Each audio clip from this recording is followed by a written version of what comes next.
So let's start off by talking about the weapon, Crystal Stinger. This weapon decreases the enemy's defense by 20%. It doesn't add any attack, but your crit chance and crit damage both increase by 10%. So clearly this is a piece of equipment targeted towards assassins. And more specifically, it's aimed at Zerida and SP Sigma. Characters like Ye can also use it. You're going to be giving up the ability to do damage in the melee that Extreme Magic Bow offers, but instead, what this will allow you to do is it widens your range of characters you can assassinate with your assassins. For example, I've been informed that Zerida with a Crystal Stinger can now start assassinating Reen, right? Because the 20% defense loss is enough to make Reen vulnerable. So if you play an assassin box, you're going to really want a Crystal Stinger. The second piece of SSR equipment is the Twilight Guard. And the Twilight Guard offers a 10% heal chance, or 10% additional healing for your healers. So it does increase your magic defense instead of hit points, so you get reduced survivability. But it's a great piece of armor for healers like Wyler, who expect to die, or healers like Rosenseal, who can go into a crystal state and revive. For characters like Sophia, Liana, Tieris, you're going to have to make a decision on whether you think the 10% hit points is more important or the 10% healing is more important. The third piece of equipment is the Doomsday Herald, and this helmet is also surprisingly decent.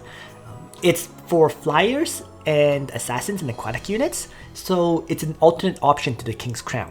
And what the Doomsday Herald does is enemies within 2 blocks have a 50% chance of getting a cannot be healed debuff. So if you're going to use an attacker that you know ends turn close to the enemies, this is a great item for them. Maybe your attackers, like let's say your flyers like Claret, who attack and probably won't retreat. Having a Doomsday Herald can potentially allow you to cause a character to get cannot be healed. Let's say for Ares, who charges forward and does an AoE or single target strike or whatever. Applying cannot be healed, afterwards they can't be healed and makes enemies easy to kill. So it definitely has utility. It's not good for characters that attack and retreat like Omega, like Zerida and so on, but for the characters who do attack and stay near the enemies, it's a great replacement or great potential option over King's Crown. And the last item is the Heart of Gaia. This one is interesting. It provides defense and magic defense like Swordsmith medals and so on, and the effect of it is that your character becomes immune to Curse of Wounding and Heal Reversal. So it can't be affected by, let's say, the Sakura debuff or the Listel debuffs. Very interesting item as a result. Not quite sure it has a use. Maybe, for example, it might be usable for Yusuke, right? Being immune to the heal reversal would be pretty clutch because he heals up a lot, but in a lot of cases, I feel like the better item is frankly Swordsmith Metal. So I'm kind of ambivalent on the accessory, but Crystal Stinger is really, really good. Twilight Guard can be used, and Doomsday Herald also has use. So basically it means of the 4 items here, pretty much 3 of them are really, really good.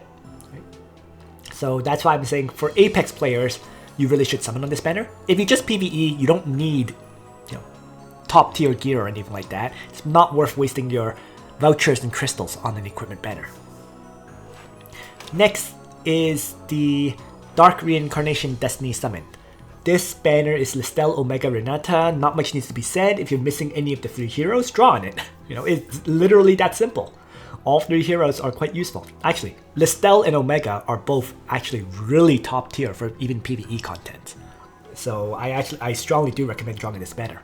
Renata is probably the more difficult one, right? She is good, don't get me wrong, but at the same time, building her up to 5 or 6 stars is probably not worth it compared to, especially for PvE content. So, but nonetheless, if you're missing Listel and Omega, definitely worth drawing because the first hero you get on this banner is guaranteed to be a banner hero you don't have. The other 2 events is Secret Realm Revival and Legendary Gate. We've had these run quite a lot. I'm surprised we got this event right now. I didn't expect this at all. So Secret Realm Revival, basically +1 daily reward chances for Goddess Trial, Energy Gym, Bonding Realm, and Angelica special training. So you just get an extra run of these battles, right? So you can get more materials and gear from them. As for Legendary Gates, the Legendary Gate is that your Gate of Fate runs double from 9 to 18. So more farming of heroes and so on. For me personally, this event actually came at, once again, a fairly bad time, you can say. So what I'm probably going to do with my extra runs is I'm going to unlock the heroes that I have not yet done Gates of Fate on. Right? For example, Elucia needs all her Gates of Fate done. So I can get more materials from them, right? I need crystals and I need Trinity vouchers, especially now that both of them are very, very low. So actually it ended up being at a fairly good time. I can finish up 4 heroes runs, so I can get Elucia done. I can get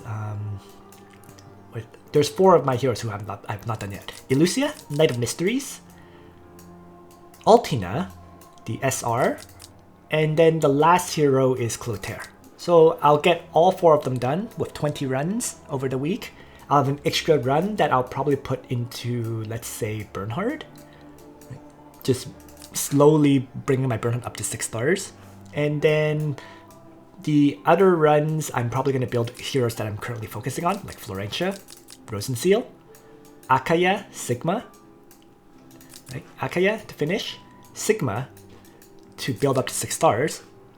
And then the last slot is the one I'm trying to decide on.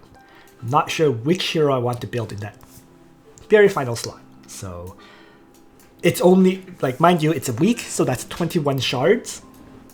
So it's not too much, but it's something. Right?